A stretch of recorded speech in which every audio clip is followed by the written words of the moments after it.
Ուսումնասիրում ենք հայկական ավանդական պարերը, պար 2, փափուռի։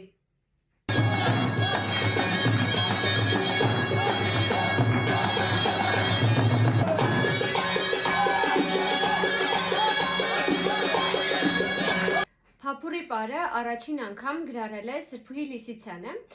նա գրառել է թվով 5 տարբերակ։ Փափուռի պարանմուշը հատկապես բնորոշ է պատմական հայքի կենտրոնական շրջաններին։ Տարբեր աշխարհում, մասնավորապես Սասունում եւ հարակից շրջաններում շատ տարածված պարանմուշ է։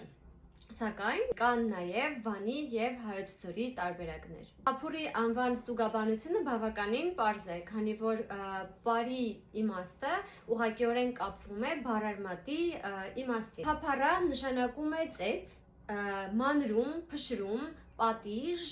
հարված ֆիզիկական եւ հոգեբանական իմաստով, ինչպես նաեւ աղետ եւ պատուհաս։ Ընդհանրապես հայկական մշակույթում տարածված են եղել չարխափան պարերը։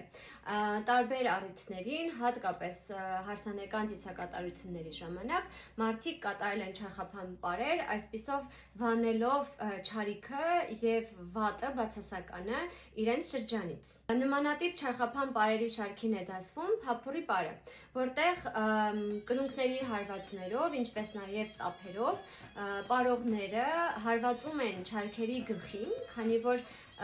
մեր նախնիները հավատում էին, որ չարքերը ապրում են գետնի տակ, իսկ այն ինչ դրական է, այն ինչ աստվածային է, ապրում է գետնի վրա։ Այսպիսով պարի շարժումներով, այսինքն կրունկով հարվածներով, պարողները հարվածում են չարքի գլխին, այն վանելով իրենց կյանքից։ Փափուռին շուրջ պար է, այն պարում են փակ շրջանով, երկսեռ է, պարում են բոլորը եւ հիմնականում պարել են շատ մեծ շրջաններով։ Այս տարբերակը ներկայացվող տարբերակը Սասունի տարբերակն է, որի ժամանակ պարողները բռնում են ուսերից ձախ ձեռքը աջ ձեռքի վրայից, ինչպես բնորոշ է հայկական բոլոր պարերին։